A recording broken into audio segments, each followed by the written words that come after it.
criminal government who lets the hostages be murdered only for the sake of the coalition. And we have a prime minister who doesn't think of the good of the country, but only of his own good. Mr. President, do you think it's time for Prime Minister Netanyahu to do more on this issue? Do you think he's doing enough? No. What's going on, guys? Just wanted to jump on here real quick and do a little bit of an update to the video that I put out yesterday about the massive protests that are going on in Israel right now as a result of them discovering 6 of the hostages' bodies in a tunnel under Gaza. So basically, if you hadn't watched that video, if you're not up to date, 6 hostages were found in a tunnel underneath Gaza. This resulted in over 100,000 people hitting the streets on Sunday in Tel Aviv. So the people in Israel are really, really, really pissed off, basically, because the hostages should not have died. Basically, there was a deal on the table. Netanyahu keeps refusing to agree to a ceasefire. He keeps refusing a deal, and as a result, 6 people died, including an Israeli American. And so now today in Israel, there was a general strike. And I've seen reports of over like 200 or close to 300,000 people out in the streets today. I don't know if that was just Tel Aviv. I've seen there are people protesting in Jerusalem. That's all over the country. Okay, so the people of Israel are super pissed about this because they just view this as Netanyahu not actually doing anything to get these hostages back. And they've had the ability to for a long time. And they just keep making excuses for why they won't. Now, part of it is because Netanyahu needs the conflict to continue in order to stay in power. If you're not familiar, Bibi Netanyahu is kind of like Donald Trump in that, like, he's got massive corruption charges and all sorts of other things. So he needs to stay in power. It's his ass. His position as prime minister is what's keeping him out of jail right now. So in response to all the protests, Netanyahu is calling for unity. My guy, I got to tell you, there's a whole huggy-buggy bunch of people that are unified on this. It's just that they're unified against you, okay? Like, when you see that many people all telling you, hey, like, let's actually get a deal, let's actually get these people back, and you're still refusing to do it, and you're not coming to terms with Hamas, it's your fault. And this is all over the Israeli press. They're basically blaming Netanyahu as well. Netanyahu asks for forgiveness from the families. I can't even see how. I can't even see how. Like, it's because you won't come to the table. The reason these people are dead is because you won't come to the table. And it's 100% Netanyahu's fault.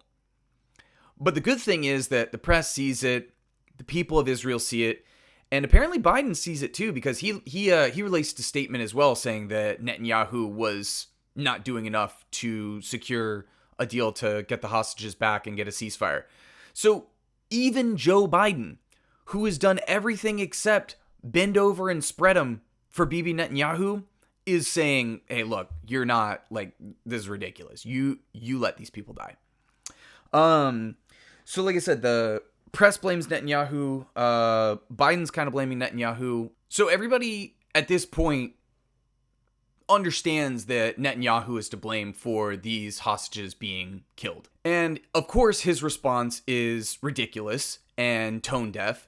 And he's saying that Hamas will pay a very heavy price for killing the hostages.